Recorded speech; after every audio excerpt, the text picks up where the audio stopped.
Nah, kan kadarnya cuma 70% nih, berarti yang 30%-nya itu apa gitu kan. Nah, kalau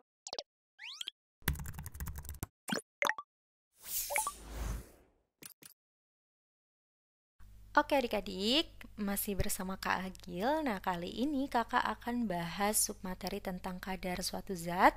Ini masih berada di sub bab stoikiometri dan masih masuk ke bab hukum dasar kimia dan stoikiometri.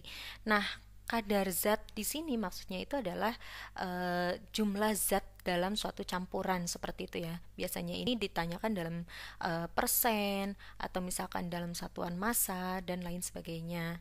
Kayak misalkan nih, kalau kita membeli apa ya, satu botol berisi alkohol misalkan dengan kadar 70%.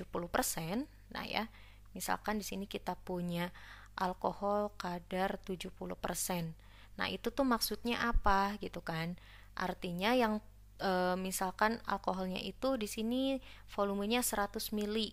Nah, kan kadarnya cuma 70% nih, berarti yang 30%-nya itu apa gitu kan. Nah, kalau misalkan kita membeli alkohol dengan kadar 70% di apotek, itu artinya jika dalam satu botolnya itu volume totalnya 100 mili, maka alkoholnya itu 70 mili dan sisanya itu air yang 30 milinya, seperti itu ya. Jadi, kadar zat itu apa sih? Nah, ini kan hanya contoh aja ya. Kadar Kadar zat adalah jumlah atau konsentrasi suatu zat yang terdapat dalam campuran.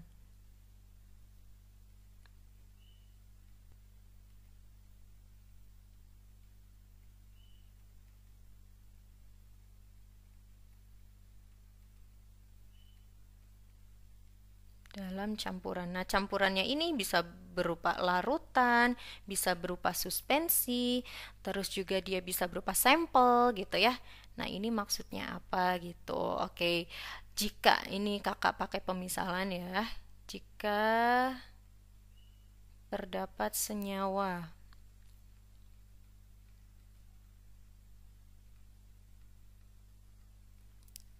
AXBY.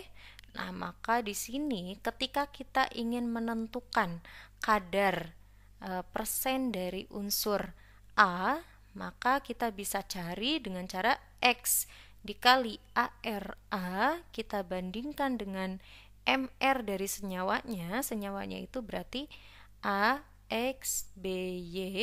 Nah, ini dikali dengan 100%. Atau misalkan kita mau cari kadar dalam besaran gram gitu ya, atau massa. Massa A bisa kita cari dengan cara X dikali ARA, sama ya perbandingannya dengan MR.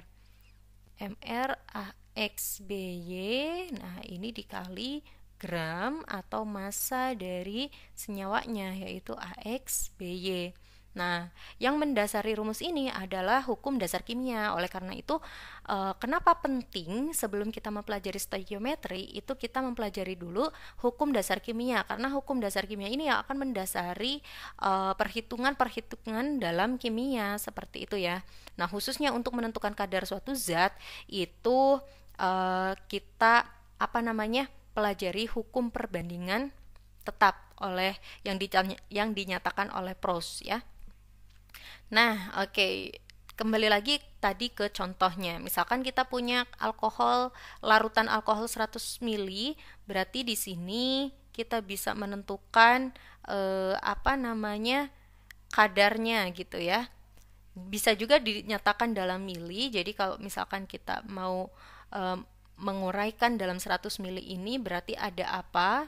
70%-nya itu alkohol gitu ya.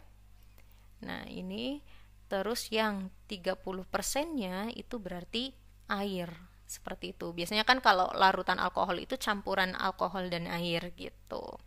Oke, ini persamaan yang bisa kita gunakan untuk menentukan kadar suatu zat dalam senyawa gitu ya. Nah, bisa juga jika kita ingin menentukan kadar suatu zat gitu ya. Kadar zat dalam sampel.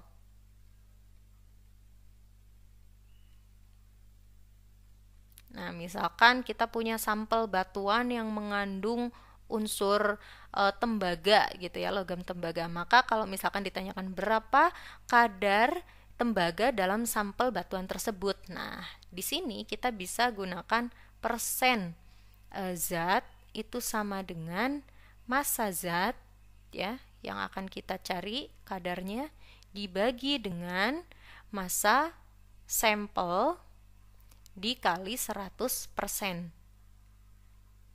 Dikali 100%. Gitu ya. Nah, ini adalah istilahnya rumus-rumus penting yang bisa kita gunakan untuk menentukan kadar suatu zat. Bisa dinyatakan dalam persentase, juga bisa dinyatakan dalam massa, juga bisa dinyatakan dalam volume. Itu tergantung nanti yang diketahui. Hanya saja umumnya itu biasanya yang ditanyakan itu dalam satuan gram atau persen, biasanya seperti itu ya. Nah, contohnya gimana nih?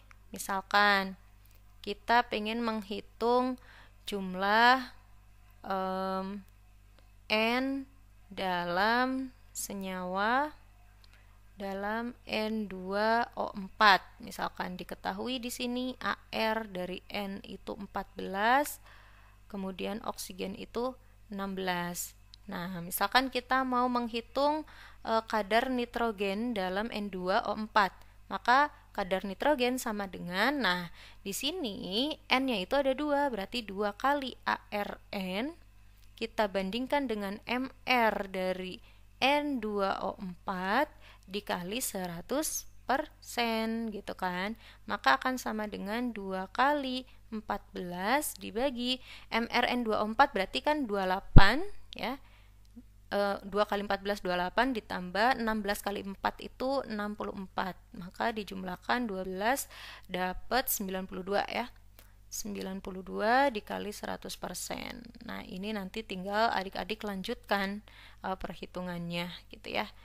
Sehingga kita dapatkan kadar nitrogen dalam N2O4 itu sekian persen gitu. Kalau kita mau menghitung kadar oksigennya juga bisa, tinggal adik-adik gunakan persamaan tersebut tapi ganti unsur nitrogennya dengan oksigen, dan jangan lupa jumlah oksigennya itu ada berapa gitu dalam senyawa N2O4 gitu ya. Nah, ini materinya masih cukup simpel ya. Nah, oleh karena itu tetap semangat ya nanti untuk berlatih, karena setelah ini biasanya akan ada kuis. Coba deh kakak kasih contoh untuk kadar zat dalam sampel. Nah, misalkan sampel batuan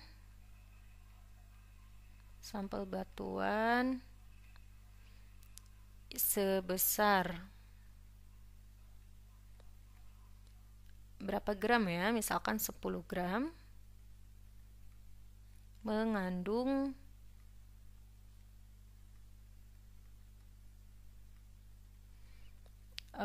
unsur logam Zn sebesar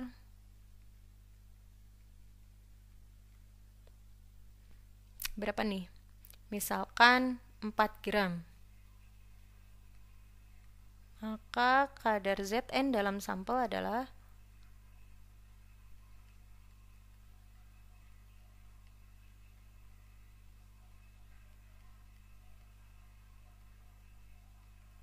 berarti kan di sini kita bisa menghitung persen Zn itu sama dengan gram Zn dibagi gram batuan dikali 100%.